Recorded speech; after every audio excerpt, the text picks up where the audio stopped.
Pinakikaniyo man kaniyang diha kaniya, gihatag na kanimo makagagahon na amahan, diha sa kahiusa sa Espiritu Santo, ang tanan ng himaya, hangtod sa kahanturan.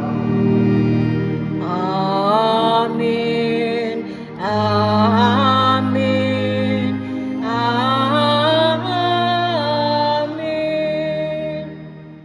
Karon magtampo kita sa amahan, ang gamiton ng mga pulong itudlo sa atong manunubos.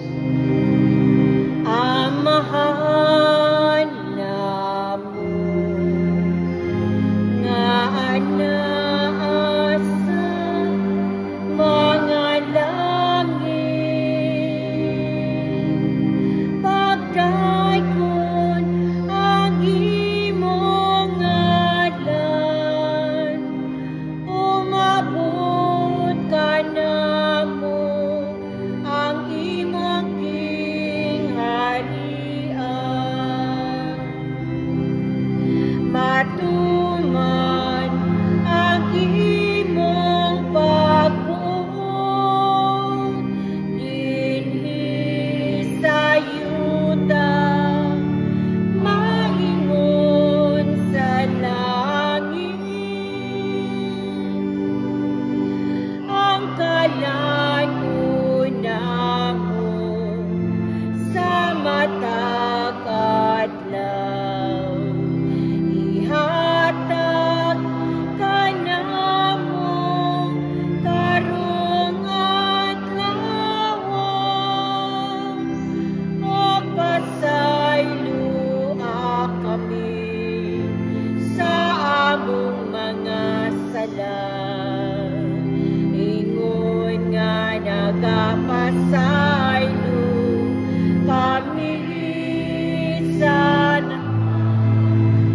kasala ka namo,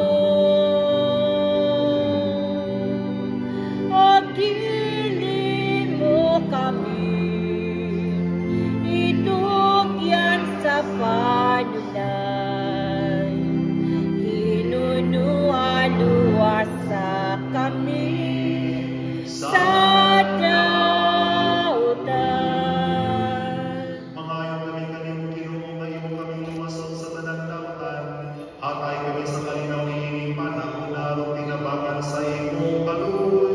Mahalingay kami kanulay sa sala, mahilayo sa tanang kasamo, samtang nagapaabot kami nga malaumon sa pagbalik ni Jesu-Kristo ang manunubos. Kay imo man ang kingharian, ang gahom ug ang himaya, hangtod sa kahanturan. Ginoong Jesu-Kristo, nagingon ka sa iyong mga apostoles, ang kalinaw ibiyon kaninyong akong kalinaw ihatag ko kaninyo, ayaw tanawa ang mga salang na ang pagsalig sa iyong simbahan, kung sibo sa iyong kabubuton, hatay kami sa iyong kalinaw kahiyos, ikaw mabuyong hari hangtod sa kahanturan. Amen. Ang kalinaw sa Ginoo sa kanunay manaakan ninyo. Maanaw sa kanimo. At ipakitang timaan sa barangay sa peace.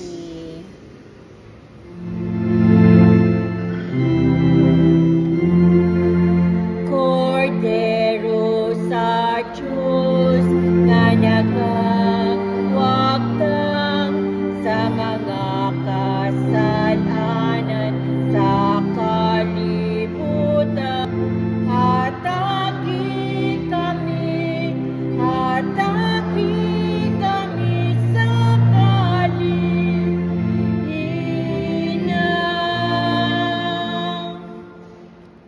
Hinimaw ang Kordero sa Diyos na nagawagtang sa mga sala sa kalibutan, bulahan ang ginapit alam sa panihapon sa Ginoo. Ginoo, di ko angay mo kalawat kanimo, apan ipamulong lamang umayo ako.